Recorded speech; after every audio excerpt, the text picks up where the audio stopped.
the cowardice, the rank, naked, pathetic cowardice of Thom Tillis and these other Republicans who, as I said, all knew this guy was unqualified to be Secretary of Defense, is shocking.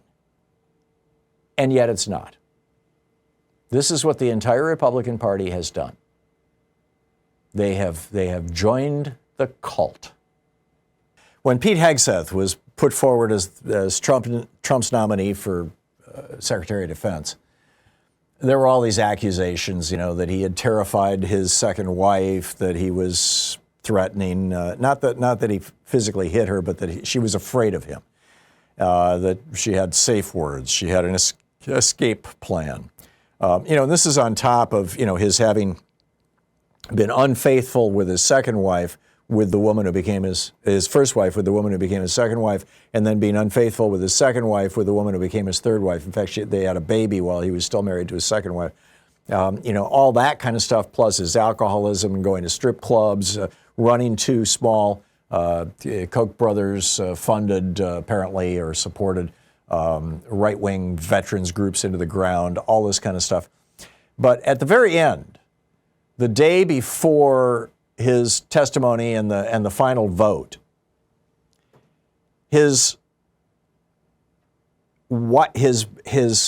sister-in-law, who is Danielle Hegseth, his sister-in-law on his brother's side, his brother's wife, submitted a sworn affidavit under oath, under penalty of perjury, to all of the senators who were going to be voting on this thing, on Pete Hegseth.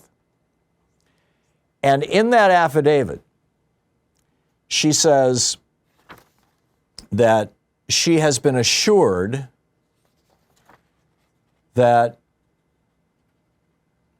she said, this is what she says in the affidavit. She says, I trusted what Samantha told me, most critically because it was consistent with what I personally observed of Hegseth's erratic behavior and aggressive behavior over many years.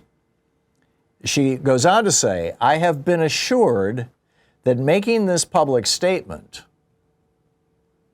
now keep in mind, this woman is hanging herself out to dry. She's getting death threats now from, right-wingers. She said, I have been assured that making this public statement will ensure that certain senators who are still on the fence will vote against Hegseth confirmation. But for that assurance, I would not subject myself or others referred to in this statement to the public scrutiny this statement is likely to cause. In other words, some Republican senator came to Danielle Hegseth and said, if you will tell your story under oath to me and my colleagues, I at least will become the vote that prevents Hegseth from becoming our Secretary of Defense. I will do that, and I promise you that. And so, based on that promise from this Republican senator, Danielle Hegseth, the wife of Pete's brother, Danielle Hegseth, who saw, all the horrors of his marriages, Danielle Hegseth comes out and says, yes, I saw these things. He's a drunk. He's a wife abuser.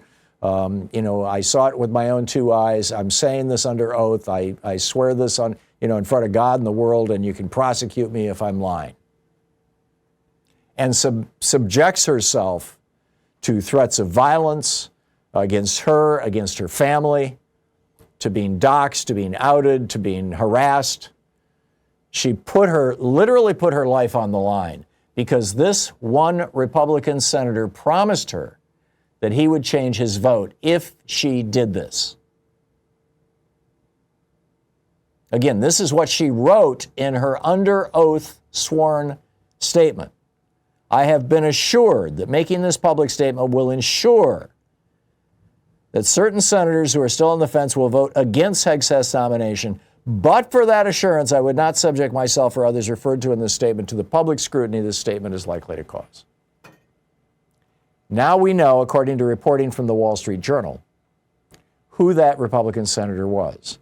Now, you might think it was Susan Collins or Lisa Murkowski, two of the small handful of female senators on the Republican side, because they both voted against Hegseth. Turns out it wasn't. You might think it was Mitch McConnell, the only other Republican who voted against Hegseth's nomination. It wasn't. It turns out, according to the Wall Street Journal, it was the senator from North Carolina, Thom Tillis, who spells his name the same way I do, which is kind of embarrassing. So here you've got Thom Tillis, the Republican senator from North Carolina, going to Danielle Hegseth. And, or at least I think we can infer this, according to the Wall Street Journal. Well, here's what the Wall Street Journal wrote. Tillis personally assured Danielle Hegseth on a call on January 19th, witnessed by two other people, that if she signed the statement testifying that she believed her former brother-in-law, Pete Hegseth, had an alcohol abuse problem and was abusive to his second wife, it would carry weight and potentially move 3 votes, his own, along with the votes of Senators Susan Collins and Lisa Murkowski. And then the Wall Street Journal goes on to say, in a statement, Tillis did not dispute the Wall Street Journal's reporting about the call. And yet, how did Thom Tillis vote? He voted to confirm Hegseth. In the end, Thom Tillis became a craven coward, folding like a lawn chair under the weight of the glare of Donald Trump. This is how authoritarian leaders, this is how dictators get their way, even when everyone knows it's wrong. I guarantee you there was not a single Republican who voted for Pete Hegseth who didn't know that he should not be defense secretary.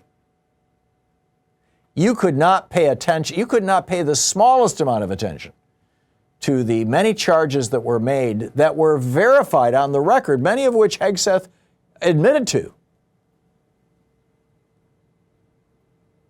without knowing that this guy should not be the guy with the nuclear codes. This guy should not be in this position. And Thom Tillis just hung this woman out to dry. The cowardice, the rank, naked, pathetic cowardice of Thom Tillis and these other Republicans who, as I said, all knew this guy was unqualified to be Secretary of Defense, is shocking. And yet it's not. This is what the entire Republican Party has done. They have joined the cult.